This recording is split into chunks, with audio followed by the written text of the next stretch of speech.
Good afternoon. We are here with our two guests from Finland, Maria Varama, and from Germany, Rosita Cotone. Let's start with you, Ms. Varma. You are from the National Institute for Health and Welfare. Yeah. You were in Brussels a few days ago for this launch of Yeah. the JPI. What's your impression about this event? I think it was a very nice, the atmosphere was very good, and I think people were very interested in our research agenda, and I like the situation very much. The same question to you from Germany, from the Ministry. Ministry of Education and Research, and for me it was also a quite nice event. It is kind of milestone to present now to finalize this strategic research agenda.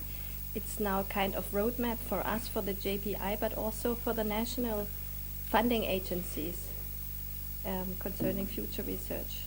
So very important event for us, and I think now we will start now with the implementation phase. The implementation phase. How do you see this phase in your country?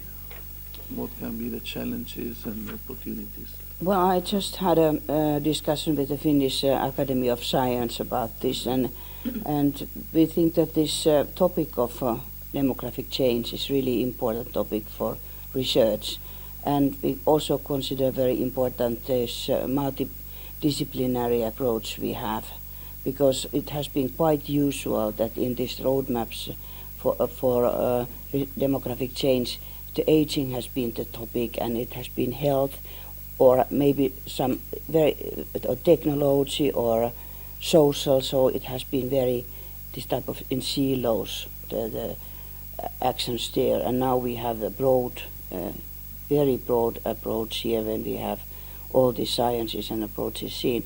We will be having an autumn meeting where we are aligning this research agenda together with our national research agenda on aging and demographic change. Again, the same question for Germany. So I speak now for the ministry, let's say for the policy, research policy side. So we are also very much interested in this SRA for future alignment of national and this strategic research agenda. Means that in our case we launch at the same time a very big national initiative. It's also called a National Research Agenda on Aging, and at the same time Germany was very much involved in launching this JPI as an European initiative, and so we think that we will have lots of benefits from this strategic research agenda also for the national program. We receive input now also for the national activities, and it's also the other way around, that we try also to have influence on these European activities, because especially with regard to comparative research, it's quite important to have the cooperation between the states who are affected by demographic change. And maybe, as you know, Germany is one of the countries in Europe who is mostly affected by demographic change. So has a very high priority also in policy, not only in research policy. Is it difficult to align at European level all the research programs? What can be the challenges Well, the from challenge, your perspective?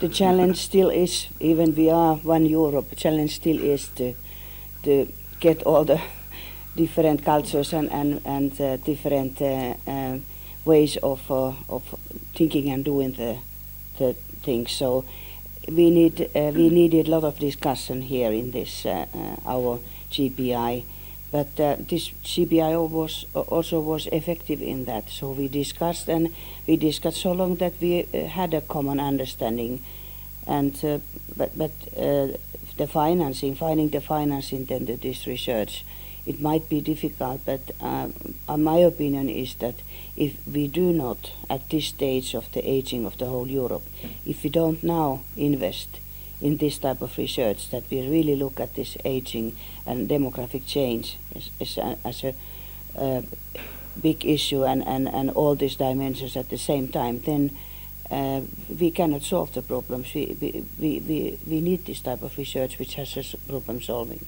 approach. And also in Germany, comment about these difficulties sometimes to...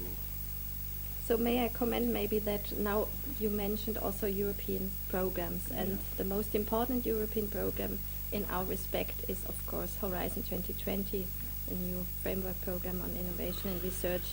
And if you have a closer look onto this program, it seems to be the case that demographic change is still somehow fragmented in this program. It's not this holistic approach, which the JPI is more or less focusing on.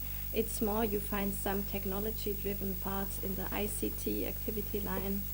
You find some health-related aspects covered by a societal challenge 1, and let's say activities which are related to social science and humanities, they are somehow isolated in another part of the program. And this is really a pity. I mean, we should really have all the disciplines coming together and try to solve the challenges related to demographic change. And this is maybe also input for the European Commission to overcome this fragmentation in future, and we hope we also have input or influence on the new working programs for Horizon 2020.